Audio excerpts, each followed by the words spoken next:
charges, doom and disgrace. But Jesus, with his special love, saved me by his grace. He pleaded, and he pleaded. He pleaded my case. I'm so glad that Jesus dropped the charges. Jesus dropped the charges. Now I'm saved through grace and faith. I was guilty for so long, lived in sin too long. But Jesus, with a special love, reached down with his own. Welcome to the Mockingcast, the podcast of Mockingbird Ministries, an organization which exists to connect the Christian faith to the realities of everyday life.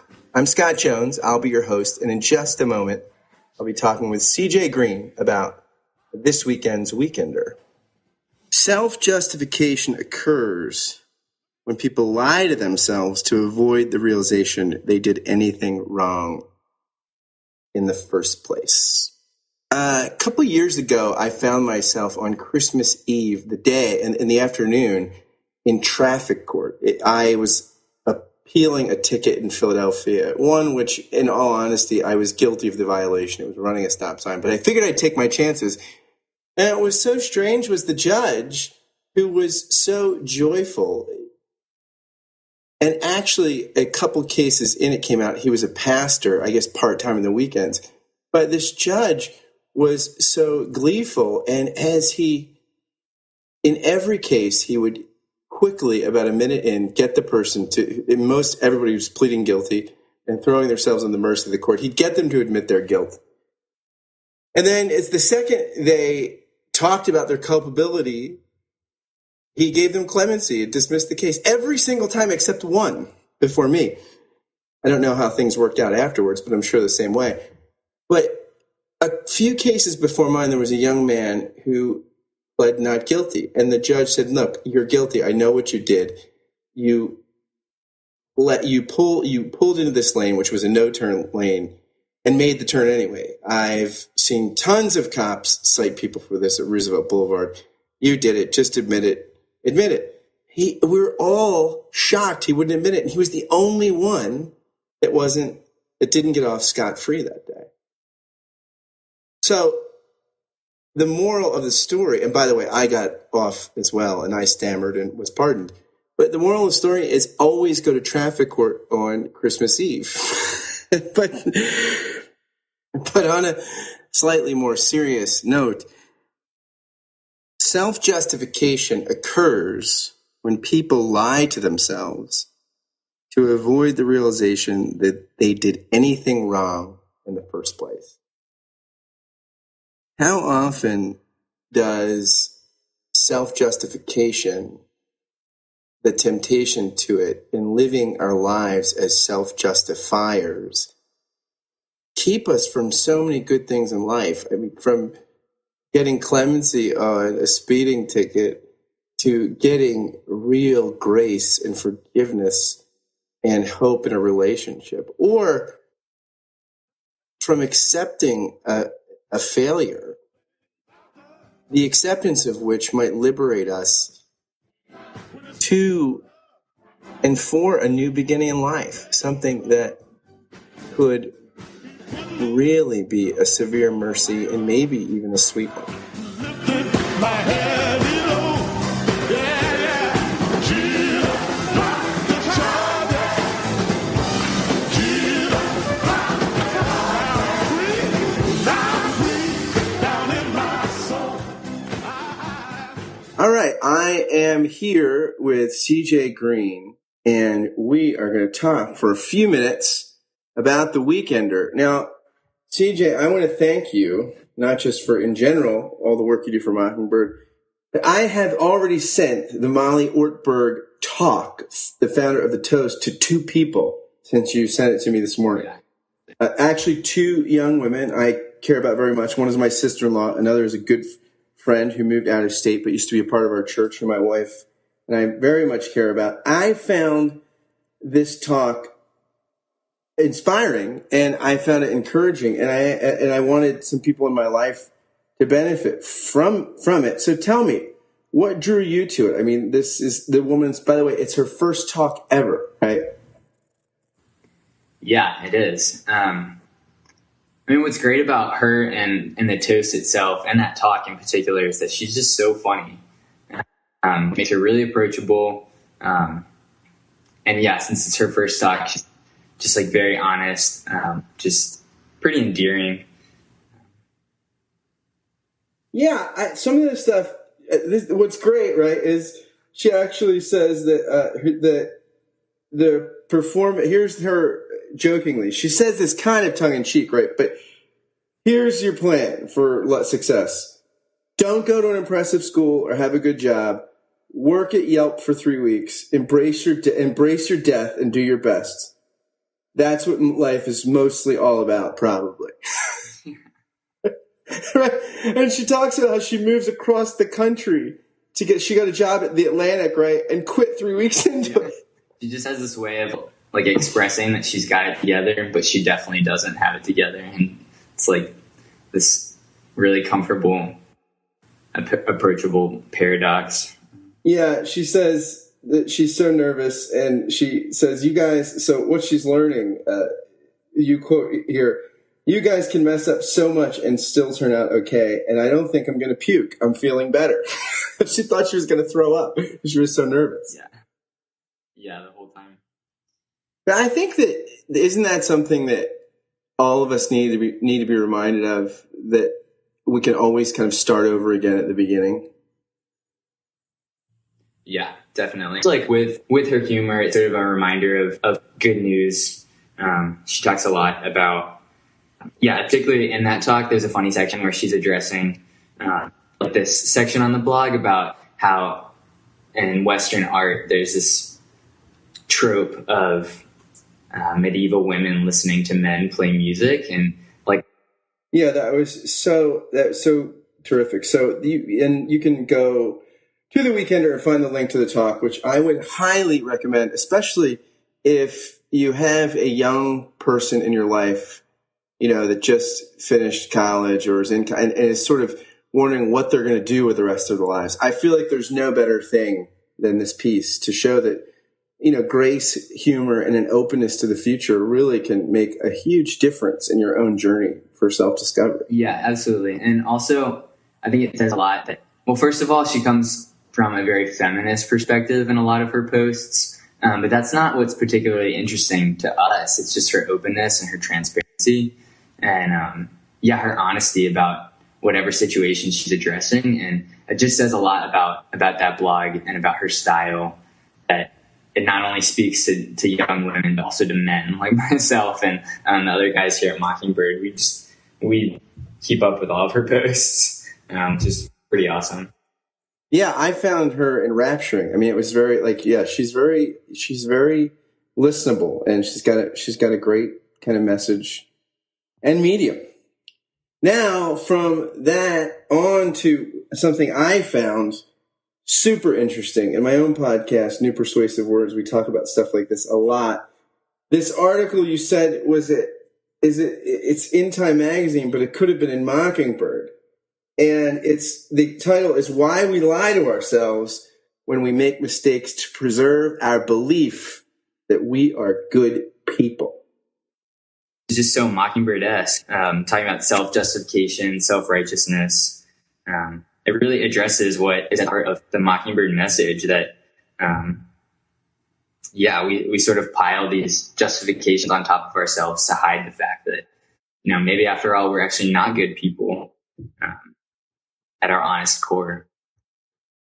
Yeah, self-justification occurs when people lie to themselves to avoid the realization that they did anything wrong in the first place. Right, and they talk in the opening of that passage about how it's natural to hide from other people, to cover up your mistakes, to make yourself look better in front of other people. But the more insidious aspect of it is that we actually do this to ourselves, and we're trying to fool ourselves into thinking that we're better people. And it's not just a facade for other people, but it's also we're deluding ourselves. Yeah, you say that you point out that problems. I mean, oftentimes when we characterize like the world and its moral problems and complexity, we think about problems arising when bad people do bad things. But really, maybe the massive evil is when good people engage in the justification about the bad things they do in order to preserve their belief that they're good people. And you also have a piece here in the Weekender about internet addiction, which is pretty interesting, that some people are paying $30,000 a year to get unhooked from internet addiction. Yeah, that was just a really cool article because that I would definitely recommend. It just sort of illustrates all these different treatment facilities for what's being coined as internet addiction, for young adolescents, for adults, people of all walks of life. And they can be like summer camps, or they can be schools, just different sorts of treatment facilities. And yeah, like you said, people are paying up to $30,000 a year, which is like college tuition, just to get a break from the internet. Just crazy. I'd pay $30,000 a year for better download speeds. Maybe I'm part of the. Wait, you might have a problem if that. Yeah, it's kind of the tricky part of the issue. Is like for me, for myself, and for you, for a lot of people, internet is the basis for livelihood, and so it becomes tricky if you're trying to label internet use as addiction. But it depends on the situation for sure. Yeah, Mallory Ortberg said the internet is where she lives. You know, like it's one of the really. Yeah. Yeah, so it's an interesting. Now, okay, the thing that I think is maybe most interesting about what you highlight is an article rather, by Philip Yancey, and it's about prayer. And he talks about Jesus' unanswered prayers. And he kind of concludes when Jesus prays that all of his followers would be one. He concludes he categorizes this as one of the Bible's unanswered prayers. And you have a different kind of conclusion than he does. Can you say something about your take on his take? Well, so obviously I really respect Philip Yancey. I think he's an amazing writer. But just reading through his conclusion about the unanswered prayers, he kind of had this encouragement that if God's doesn't seem to be answering our prayers, it might be a sign that, like, we could take on that responsibility for ourselves. And for example, the disunity of the church might be a good example for that. Like Jesus prays that his church would be one, and we've failed at that since pretty much the beginning of the church, with over 45,000 Christian denominations in the world, probably more than that. But Yancey's idea seems to be that, like, if God isn't answering our prayers, that maybe we could take on that responsibility for us to participate and take up a role in the answering of those prayers. But that's just kind of a tough sell for me, and probably for a lot of us who have been disillusioned by the actions of the church and just the repeated failure that we all experience in our own lives. But what I find encouraging about the article is, first of all, Yancey's unflinching take at, like, the numerous unanswered prayers, and even from Jesus himself. So if God's prayers aren't even being answered, I think for me that's an encouragement, honestly, because you take camaraderie and you, like, recognize that we belong to an empathetic God who experiences these same things as us: the disappointment, when Jesus is in the Garden of Gethsemane praying to take this cup, like that prayer goes unanswered. And so he's an empathetic God, and that's what I find encouraging about that article. Yeah, I love what you've written, that what I take is God's camaraderie, that even his own prayers don't get answered. He understands our frustration at the silence from above, and his grace abounds, of course. Yeah, I think that's I think that's a meaningful sentiment, and that's the kind of expression that would bring me to pray. Yeah, and I don't want to be too final with this thought. I'm still in process, but it seems that God's faithfulness isn't revealed in the frequency with which we see our prayers answered. It's more about the unstoppable grace that he gives us, and that's pretty it's unstoppable. That grace is not just unfathomable, it is unstoppable. And thank God for that. Well, thanks for doing the Weekender, and I'd encourage everyone listening, if you're wanting to feed and fuel your internet addiction, there is lots of material in the Weekender for you. Thanks, CJ.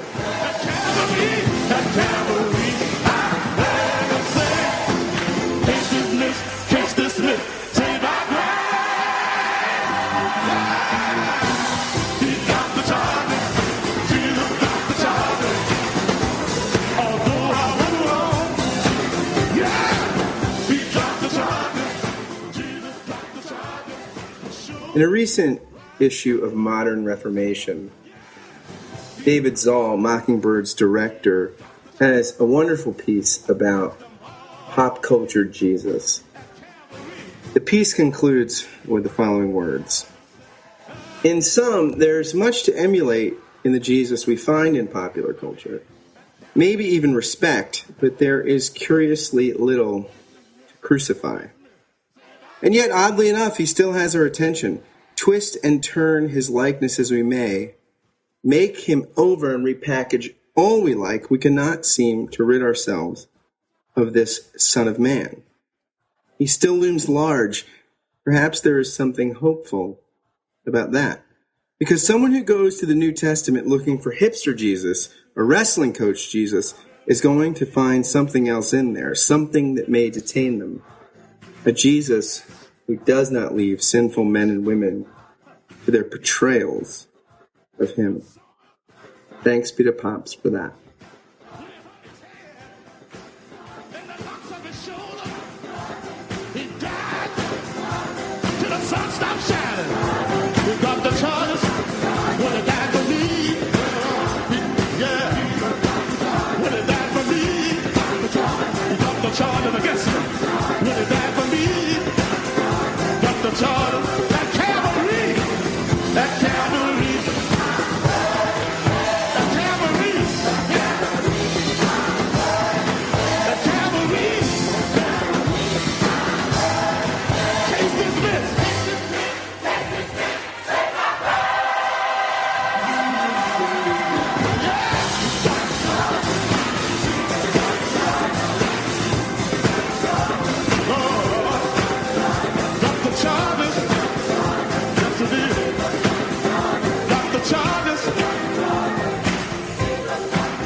On the cross, it's finished, finished.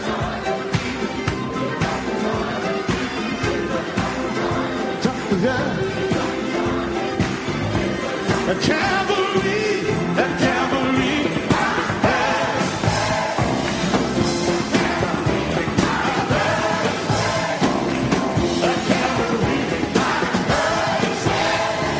case dismissed, case dismissed.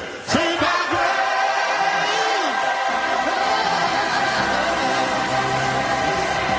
Woo! Can I hear somebody say yeah? Woo! The song says, at Calvary, I heard him sing.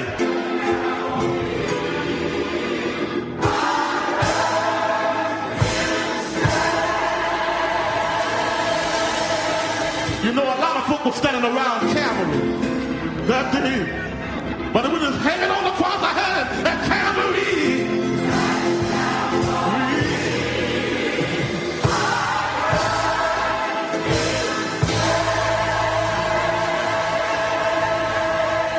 He was carrying the sins of the world at Calvary.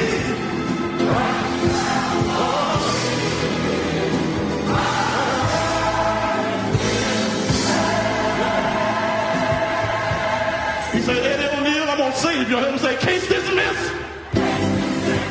Case dismissed. I'm going to save you. Case dismissed. You've been guilty. Case